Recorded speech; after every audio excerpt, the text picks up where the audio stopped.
जय सदाशिव। श्री रामचरितमानस में एक कथा आई है कि एक बार देवऋषि नारद जी ने तपस्या करके काम को अपने वश में कर लिया।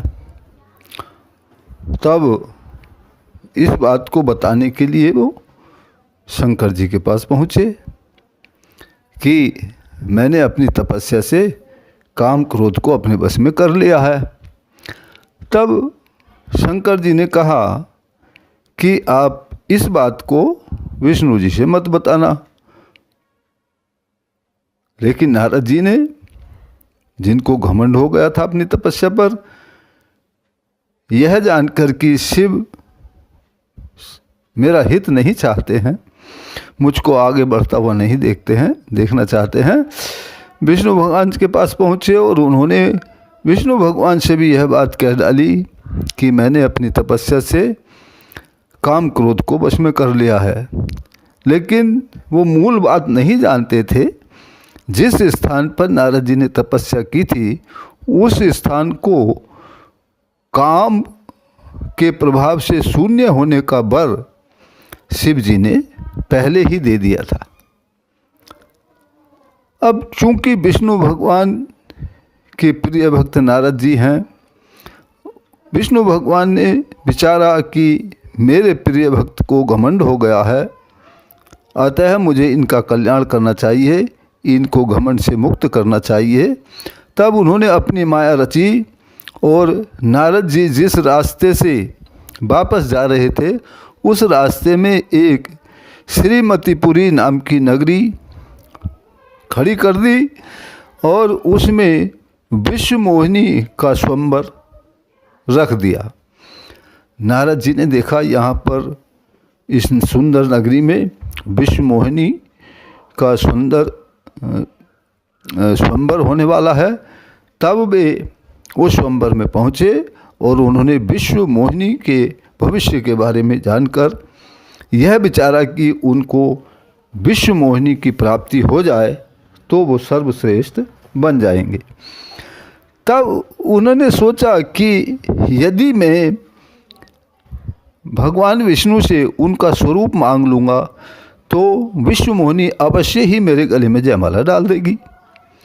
तो वो श्री विष्णु जी से उनका रूप मांगने के लिए कुछ समय के लिए विष्णु भगवान जी के पास पहुँचे और उन्होंने विष्णु भगवान जी से कहा कि प्रभु, कुछ समय के लिए आप अपना हरि रूप मुझको दे दीजिए।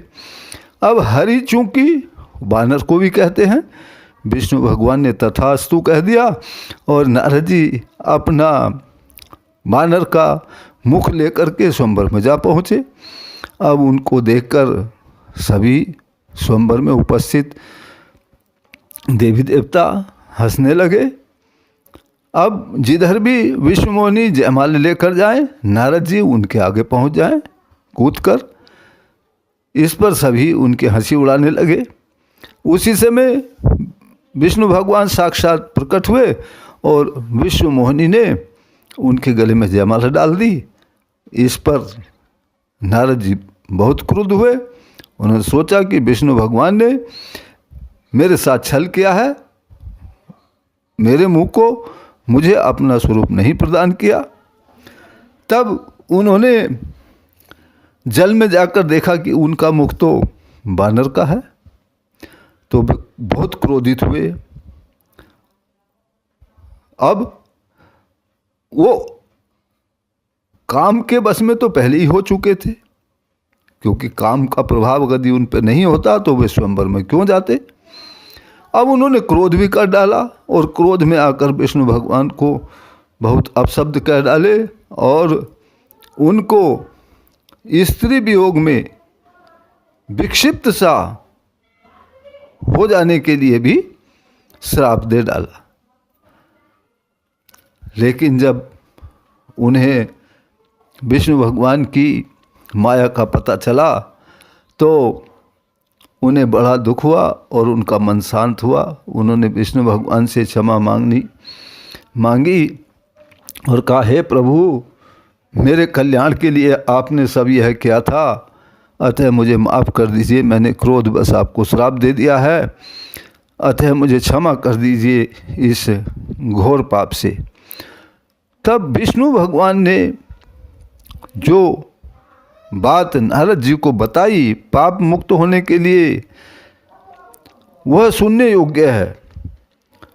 उन्होंने विष्णु भगवान से कहा कि मेरे प्रिय प्रभु शिव हैं, जो शिव की भक्ति नहीं करते हैं या जिन पर शिव की कृपा नहीं होती है, वो मेरी भक्ति प्राप्त नहीं कर सकते।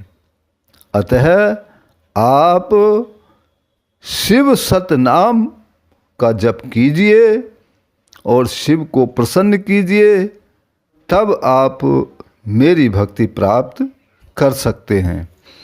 तब नारद जी ने शिव सतनाम का जप किया और उन्होंने हृदय में सदा के लिए ज्ञान वैराग्य उत्पन्न हुआ। शिव जी प्रसन्न हुए और उन्हें श्री विष्णु की भक्ति प्राप्त हुई। उनके पाप संताप सब मिट गए, उन्हें शांति प्राप्त हुई।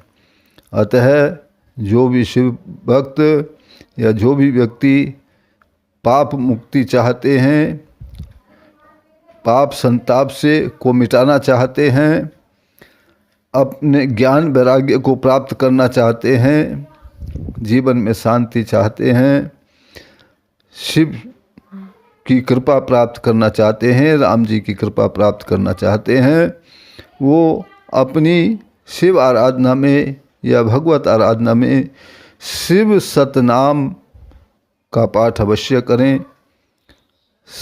शिव सतनाम का जप करने से शिव की कृपा प्राप्त होती है, शिव प्रसन्न होते हैं। जय सदाशिव।